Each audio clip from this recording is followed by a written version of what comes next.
Olá, bem-vindo para mais uma Biblioteca do Consta, um oferecimento da LVM Editora e do Clube Ludovico, o melhor clube de livros do Brasil.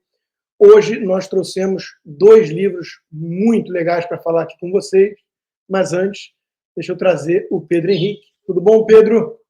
Tudo certo, Consta? Como é que você está? Tudo bem. Vamos lá, sem mais delongas, vamos abrir com o primeiro livro, A Guerra contra o Ocidente, do Douglas Murray. Eu li na versão eletrônica, estou aqui com meus highlights todos.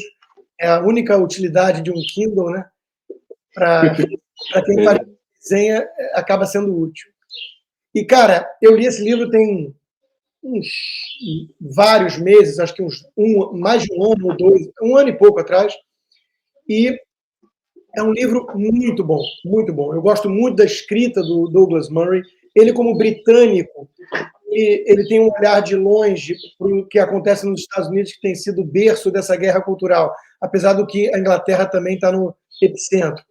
E ele constata em várias viagens, na minha opinião, a essência do problema, que é transformar aquilo que era motivo de orgulho, com todas as suas imperfeições, em algo a ser totalmente desprezado, tem que ser jogado fora.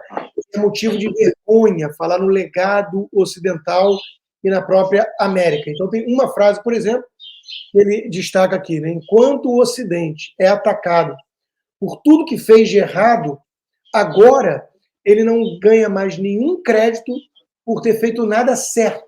É como se não houvesse nada para a gente, de alguma forma, enaltecer na cultura ocidental, né? Na civilização judaico-cristã do Ocidente. Então, é uma coisa muito grave.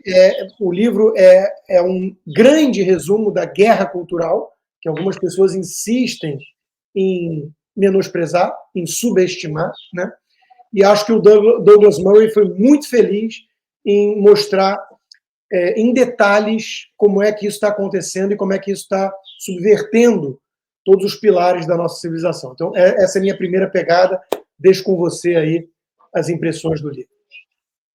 Eu gosto de ler muito esse tipo de literatura, eu falo direto até aqui mesmo, aqui na Biblioteca do Consta. Eu acho que esse tipo de literatura não é uma literatura pueril. Daqui a 20 anos a gente vai olhar para trás e falar assim, tá bom, foi para aquele momento. Eu acho que o Ocidente já foi atacado durante muito tempo, desde Carlos Magno, antes mesmo com a invasão dos bárbaros, etc. Então, atacar o Ocidente, o legado dos princípios ocidentais, é uma coisa perene. A gente daqui a 100 anos vai falar disso de novo e assim por diante.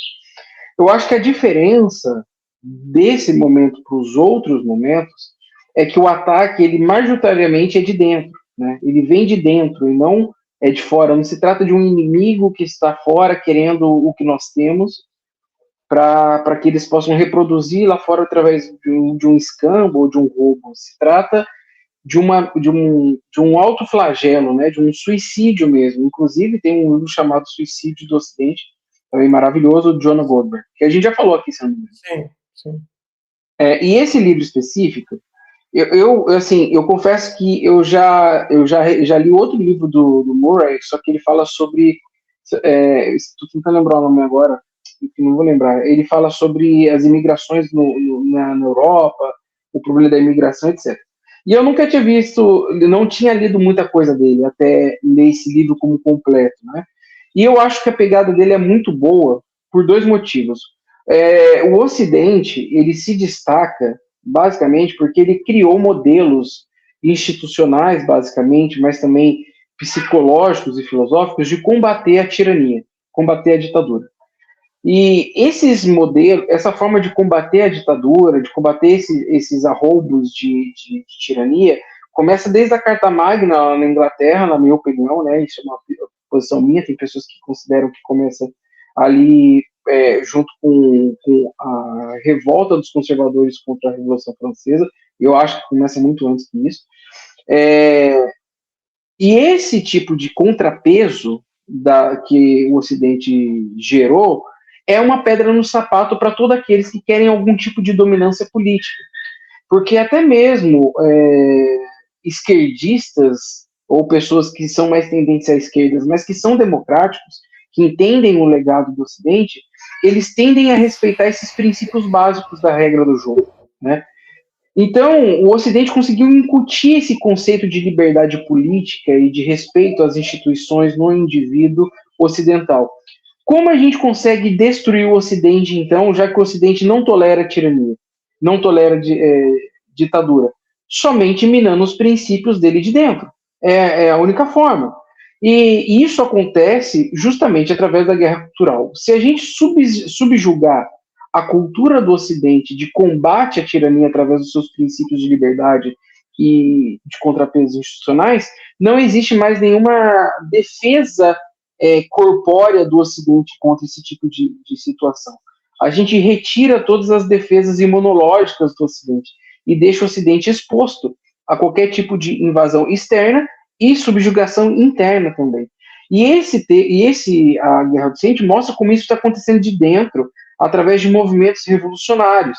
Ele aqui, do começo ao fim, ele fala de outros movimentos, mas o principal aqui é do movimento legado do Black Lives Matter. Ele começa e termina com esse problema.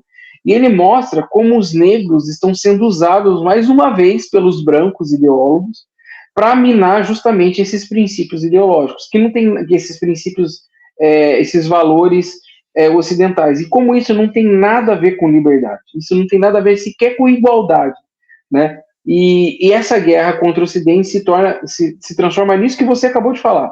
Nada que é ocidental é bom. Por princípio, tudo aquilo que vem do Oriente é maravilhoso, nós devemos copiar e etc. Mas se vem do Ocidente, por princípio já é ruim. E se cria uma histeria, né? Obviamente. A universidade se torna histérica, a ciência praticada nas universidades se torna ideologizada e histérica, os movimentos são histéricos, movimentos políticos, e isso derruba por terra todo tipo de razoabilidade no debate público, ao ponto que você não tem mais qualquer tipo de controle sobre o que é verdade, por exemplo, no debate. Eu acho que esse ponto é importante pelo seguinte, pegando como gancho o que você disse no início, o Ocidente tem anticorpos contra tiranias que se apresentam como tais. Então, o grande truque nessa guerra cultural dos inimigos do Ocidente, de dentro e de fora, o grande truque foi subverter os conceitos, vender como diversidade, como pluralidade, como tolerância, aquilo que é uma ideologia totalitária. Vender como antirracismo aquilo que claramente fomenta o racismo. E ele abre o livro falando da questão do racismo. E aí me vem à cabeça sempre aquela coisa que é muito comum e que intelectuais às vezes são vítimas disso ou exploram essa fraqueza nos outros, que alguns chamam da falácia do nirvana, né? Você olha o mundo em volta imperfeito, você vê que ainda tem injustiças, que ainda tem desigualdades, aceitando a premissa de que isso seria um mal por si só, eu discordo, mas tudo bem, e você compara isso não com a realidade à sua volta ou com o passado. Você compara isso com uma abstração utópica. Então, por exemplo, tem uma parte que ele diz aqui o seguinte, né, eu vou traduzir. Se os pecados do Ocidente são imperdoáveis ou ineradicáveis, eu não sei se existe essa palavra, mas ineradicable, né, quer dizer, não pode ser erradicado, então os pecados de todos os outros povos também são imperdoáveis e ineradicáveis, ou são apenas os crimes ocidentais que não são perdoáveis e que são julgados sob essa luz intransigente? Ninguém parece saber a resposta a essas perguntas, diz Murray. Mais sinistro é o fato de que ninguém deveria perguntar a eles essas perguntas. Então, eu acho que isso é uma passagem interessante pelo seguinte: o Ocidente tem defeitos, e qualquer civilização, qualquer sociedade humana vai sempre ter muitos defeitos. O truque dos anti-ocidentais modernos é só focar nos defeitos do Ocidente, dar uma hiperdimensão a esses defeitos e não comparar isso com o passado do próprio Ocidente ou com o presente de outras civilizações e sociedades, mas sim com uma visão cósmica de justiça, para usar a expressão do Thomas Sowell. Eu acho que isso está no cerne do problema que a gente está debatendo aqui. E eu acho que é muito interessante isso que você falou, porque se a gente for pegar e fazer um simples trabalho de comparação, quem fez isso muito bem, inclusive, foi o Neil Ferguson, né? no livro Ocidente versus Oriente, Civilização Ocidente versus Oriente, no qual, se você comparar o Ocidente e o Oriente nos seus princípios, não em relação a povo, caráter, porque essas coisas são relativas, né? E não tem como você fazer uma comparação sociológica muito exata. Mas se você for comparar resultados políticos, econômicos, etc., fica muito claro que os princípios ocidentais são melhores, no sentido prático mesmo, né? Não no sentido de... eu gosto de deixar isso muito claro, porque não por medo de qualquer coisa, mas porque quando a gente fala de princípios, a gente está falando do que deu certo, não do que as pessoas acham que vai dar certo, ou abstração, como você falou mesmo. Então, se a gente pega os princípios gestados no Ocidente, os princípios gestados no Oriente, existem muitos bons lá, mas nenhum deu tão bom resultado como foi da civilização ocidental. Seja na sua ciência, seja na sua medicina, seja na sua industrialização, seja na sua prática pedagógica. Garantia de direitos individuais às minorias. E basicamente nas suas garantias de direitos individuais, porque sem ela, nenhum tipo de prosperidade posterior viria. Isso, inclusive, é meu debate com os libertários. Né? Primeiro, nós garantimos a moralidade de uma regra. Depois, nós praticamos a regra. Então, não é que não foi o capitalismo que gerou bons princípios, foi os princípios que geraram o capitalismo, e assim por diante.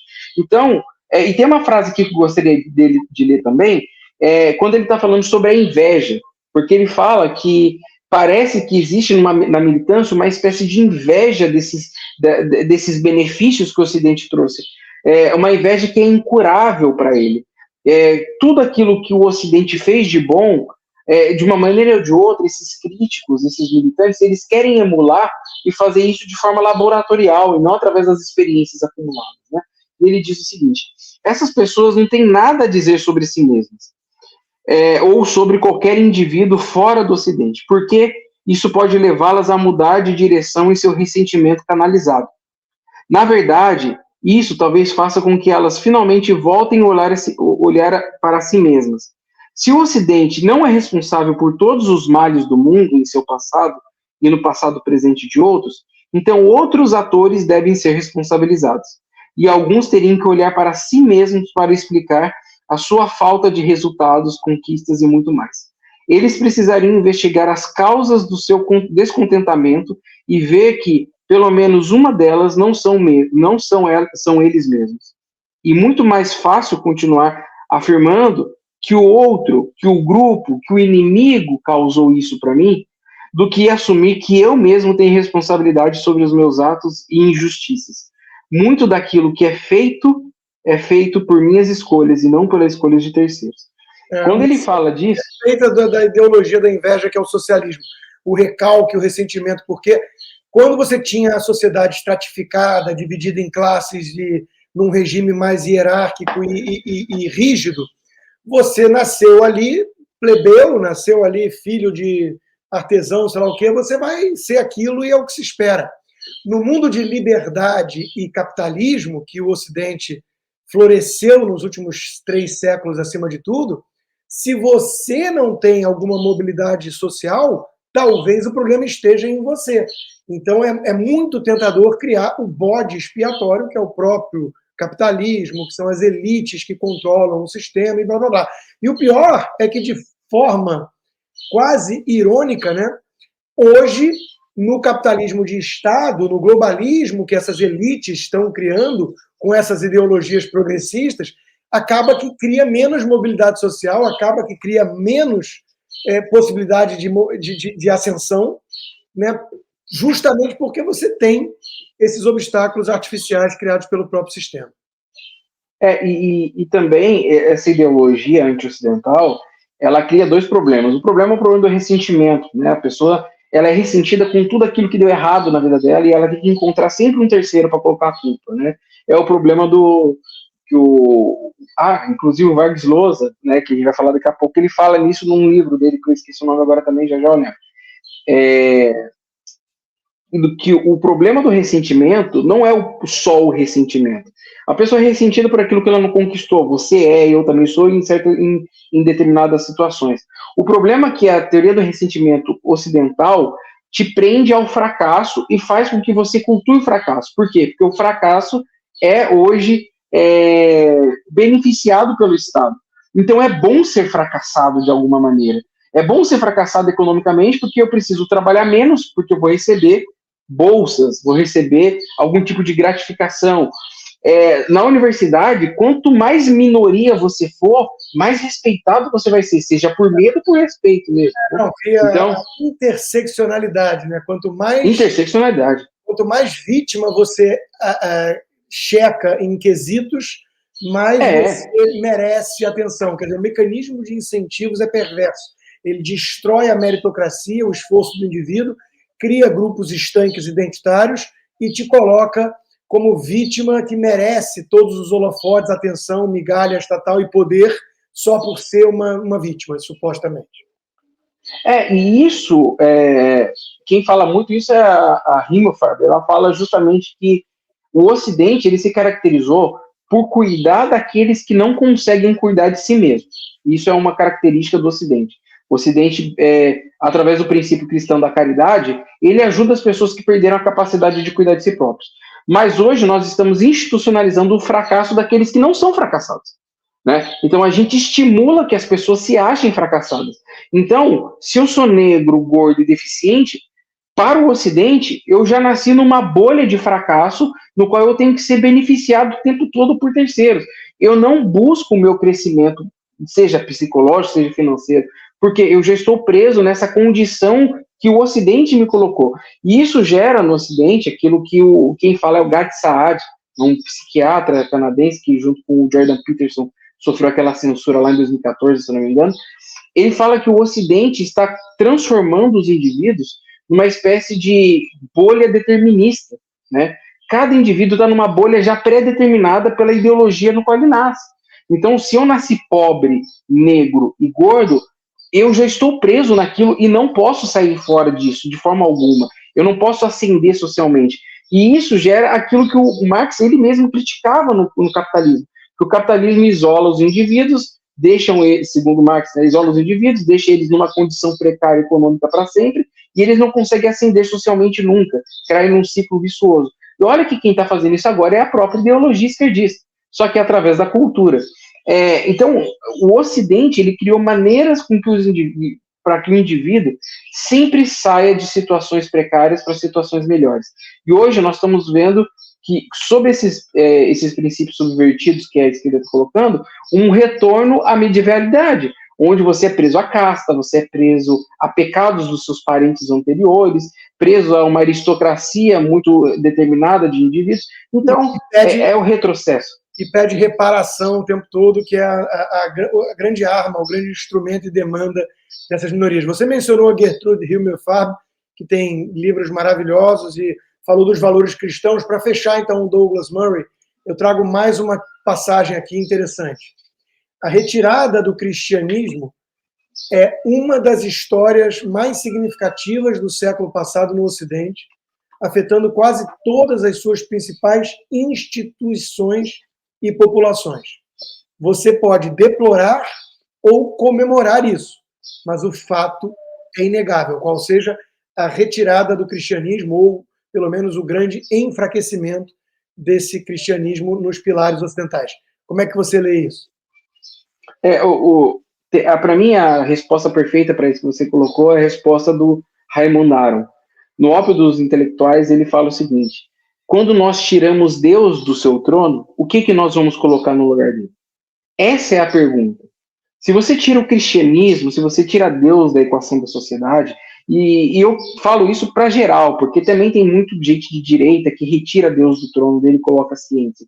Tá bom, você vai tirar Deus, vai tirar todo o legado cristão, os princípios bíblicos, etc. Mas o que você vai repor no lugar? Porque você precisa repor. O Ocidente ele não é feito de vácuo. Todo vácuo no Ocidente foi preenchido por valores, princípios e assim por diante. Direito, economia e assim por diante. A gente nunca deixou nenhum buraco sem explicação. O Ocidente se caracteriza por dar respostas aos seus anseios. O que a gente vai colocar no lugar? Essa é a pergunta fundamental. A gente vai colocar ideologia. A ideologia ela é, por si mesma, mentirosa, porque nenhuma ideologia pode ser completa, ela não explica a realidade no seu todo, ela é sempre uma facção, uma seção transformada num todo. Marx transformou a economia no todo da realidade. Tudo é economia, tudo sei lá o quê. O identitarismo transformou o sexo ou o gênero em tudo. Tudo. A gente está tendo mais queimada na Amazônia. Por quê? Por causa que os transgêneros não são respeitados. Ou vice-versa. Está tendo a queimada na Amazônia explica porque os indivíduos negros e pobres não entram na universidade. Sempre tem essas ligações e inferências.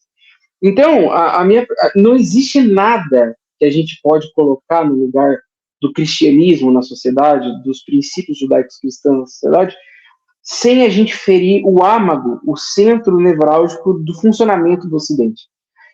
Todas as vezes que nós tiramos, e isso é muito interessante, tá, Constantino? Eu gostaria de deixar isso claro. Todas as vezes que nós tiramos Deus da equação, a gente criou um Estado totalitário.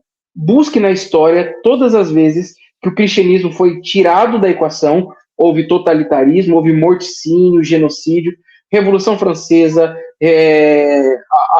para não citar a União Soviética, que ser batida é óbvio, já demais que a gente cita ela, vou falar da Revolução Mexicana, que poucas pessoas citam, a Revolução dos Cristeiros, onde um governo maçom, ali na época, retirou Deus, queria retirar padres, expulsou freiras, desalojou conventos e assim por diante, e gerou um dos momentos mais sinistros da história do México, onde mais de, se não me engano, 250 crianças foram mortas por serem cristãs. Então, o que você vai colocar no lugar do cristianismo? Essa é a pergunta. Não tem nada tão completo, moralmente falando, do que o cristianismo para você colocar no lugar dele na sociedade. E não resta a menor dúvida que o comunismo, com suas diferentes nomenclaturas, aí, o progressismo moderno e tudo, ele decreta guerra ao cristianismo não é por acaso. Ele enxerga como grande obstáculo a sua visão totalitária da religião secular, da ideologia que vai substituir Deus, o Estado, né? Nicarágua, China, todos perseguindo cristãos. Outro dia, a Gazeta fez uma reportagem sobre o avanço da perseguição a cristãos no mundo. Isso é um caso clássico. Então, A Guerra contra o Ocidente, Douglas Murray, livro imperdível. E agora, vamos então, curiosamente, para o segundo livro, por um exemplo prático de totalitarismo, só que é romance. É uma ficção maravilhosa do Mário Vargas Llosa. Mas que poderia ser real também, né? É inspirado em fatos, né? O Trujillo, da República Dominicana, de 1930 a 1961, ele foi o ditador. O livro tem capítulos entrelaçados. A escrita do Vargas Llosa, que virou prêmio Nobel de literatura, não tem tanto tempo assim, para mim é maravilhosa. Eu li mais de 10 livros dele, tenho aqui a coleção, e dá para até ver, acho que é esses aqui. E ele tem uma escrita muito gostosa. Então ele pega um capítulo, fala da Urânia, acho que é Urânia o nome, que no filme é a Isabella Rossellini, no filme que fizeram, e aí tem a história do estupro, tem a história dela com o pai, não sei o quê, então você vai todo o drama pessoal de uma menina que voltou depois de anos em Nova York para uma republiqueta das bananas da América Central, e todo esse drama pessoal. Aí, de repente, no segundo capítulo, vem a tentativa de um golpe de Estado, assassinar o ditador, e aí ele vai entrelaçando o negócio, e a escrita é maravilhosa. Agora, eu queria a sua impressão geral do livro. Eu li há muitos anos, né? Vi o filme também há muitos anos. O livro é muito melhor que o filme, mas o filme é interessante. E, para mim, Pedro, um dos personagens mais instigantes aqui é o Dr. Balaguer, que é o intelectual de oclinhos, discreto, mas quando o ditador cai, é ele que está lá ainda. Ele consegue manusear o poder de uma forma muito interessante. É uma figura que a gente consegue pensar em termos reais, aí, em regimes tirânicos. Outra coisa interessante no livro é o seguinte: a gente fica pé da vida com tiranos, né? Ainda mais quando somos alvos, perseguidos e tudo mais. E o livro do Vargas Llosa entra na psique, né? Entra na imaginação, das relações pessoais e até dos pensamentos e angústias e medos desses tiranos e dessa corte, né? Das intrigas da corte e tudo, que pelo menos a gente tem uma espécie de, digamos assim, consolo, né? Puta, que vida de M, né? Assim, é o tempo inteiro medo de ser apoiado pelas costas, é o que diz até um resenhista do livro, né? ditador não tem amigo, tem peões. Ele não consegue confiar em ninguém, ele usa as pessoas quando interessa. E está o tempo inteiro, né, apavorado de alguma forma de ser passado para trás, de ser traído, de ser morto. Então, não sei, são os pensamentos que vêm à tona, mas o livro é muito bom. Eu tenho. Você já adiantou que eu ia falar do livro, que é o do Doutor. O Doutor, para mim, é o personagem mais icônico do livro, mais do que, inclusive, que os personagens principais, mais que o Ditador, na minha opinião. Porque ele que dá o tom o tempo todo no livro. Se você parar para pensar, a história acontece através dele. O tempo todo a história passa por ele e assim por diante. E ele é o típico do intelectual que ele consegue manejar as pessoas. É o tipo de intelectual que dá medo, né? Porque Santo Agostinho ele falava o seguinte, que Pilatos ele foi tão mal quanto aqueles que flagelaram Jesus, porque ele foi ambíguo. E a ambiguidade é tão mal quanto o mal propriamente dito. Porque a pessoa que se diz mal e que você percebe que é mal, você coloca no seu canto. É o paradoxo da liberdade de expressão. Eu quero que o nazista fale, eu quero, pelo amor de Deus, deixa o nazista falar, porque aí eu sei que o nazista está ali e eu posso isolar ele, eu posso falar para o meu filho, com aquele ali você não conversa. Mas esse intelectual que ele movimenta a tirania por dentro, ele é escondido, ele é bonzinho, ele é franzino, você não consegue identificar nele a face do mal, ele é ambíguo, ele toma... no livro mesmo, ele toma café com você, mas em outro momento ele tá ali tomando café com o ditador também, então é muito complicado. Esse é o tipo do personagem que poderia dar um romance em paralelo, sabe? Sim, não, poderia pôr. Ele está muito presente no romance. Olha só, o final desse capítulo, já no final do livro, quase, sem spoiler, né? Mas tudo bem que tem algum spoiler também, né? Quando o ditador Troíjo, que é o que o Pedro disse, é a face do mal, é um cara que abusa a menina, que manda matar mesmo, que manda botar na masmorra. Quando ele já caiu, aí tem essa passagem. O Dr. Balaguer enalteceu o seu espírito humanitário, outra figura lá, e lhe pediu que acompanhasse o doutor Amiyama ao Palácio Nacional, pois tanto ele como Dom Antônio Imbert, que agora, sem dúvida, ia aparecer a qualquer momento, estava sumido, seriam recebidos pessoalmente pelo presidente da República, que substituiu o ditador, com respeito e a gratidão que mereciam pelos altos serviços prestados à pátria. Ou seja, o cara era peça fundamental da ditadura, o ditador cai e ele vai lá fazer a cerimônia de reconhecimento dos méritos de quem conseguiu fazer a transição para a democracia e tudo mais. O cara está lá onipresente. Ele é aquela figura, digamos assim, do centão fisiológico, dos donos do poder, do Sarney. O Sarney, cai Lula, cai Dilma, Lula vai preso, entra Bolsonaro, não sei o quê, mas o cara tá lá, É o cara que maneja pessoas, sabe? O cara que tem uns fiozinhos na mão, esses caras que dão medo. E, inclusive, nesse livro ele tem... Eu costumo falar que o Lhosa, ele é a mistura para mim do George Simenon, não sei se você conhece, um autor de romance policial, com o Dostoiévski. Por quê? O Dostoiévski ele faz aquela descrição psicológica que você fala assim, cara, eu quase sou o personagem. Eu sei que o cara tá sentindo, sei que o cara tá pensando, eu tô dentro da cabeça do personagem. Então, é aquela descrição psicológica profunda. Quem já leu Crime e Castigo sabe o que eu tô falando. De vez em quando você se confunde, vê, caramba, talvez eu seja Raskolnikov. E o George Simenon, ele tem a descrição do ambiente muito pesada, você consegue sentir o ambiente junto com o indivíduo. Então, o Lhosa ele consegue descrever tão bem o ambiente quanto a psique das pessoas. Então, quando você está lendo esse livro, você parece que está em Urânia junto com ele. E você consegue ver os movimentos literários que ele está fazendo. E um dos movimentos mais que ficaram na minha mente foi quando justamente o ditador cai. Porque quando o ditador cai no romance, não existe uma espécie de euforia política, né? Existe uma transição. É como se fosse a continuidade, a constância do poder. E isso me lembra do professor Olavo falando que os ditadores e os democratas, não se diferenciam quando o assunto é poder, porque ambos querem o poder, só que ele usa instrumentos diferentes. Um utiliza a lábia, utiliza aquele gracejo, o voto, tenta conquistar os indivíduos pessoalmente, e o ditador impõe o seu poder. Não, eu sou ditador e acabou. E, no fundo, o problema que é denunciado nesse romance não é tanto a ditadura, é o poder da ditadura.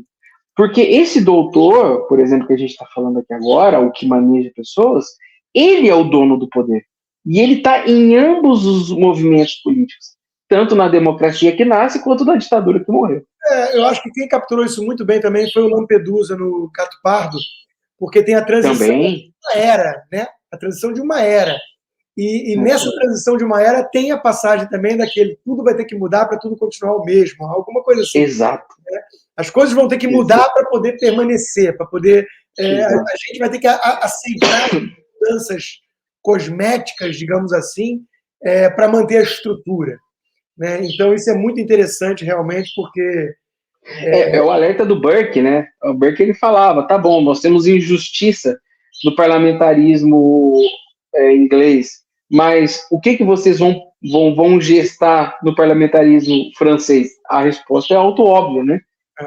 Guilhotinas, né? Cabeças rolando. Então, vamos mudar para continuar o mesmo, exatamente. É isso aí. Bom, beleza, Pedro. Fechamos, então, 2 livros. A Festa do Bode, Mário Vargas Llosa, Guerra contra o Ocidente, do Douglas Murray. Recomendo muitíssimo a leitura de ambos. Pedro, muito obrigado. Até domingo que vem.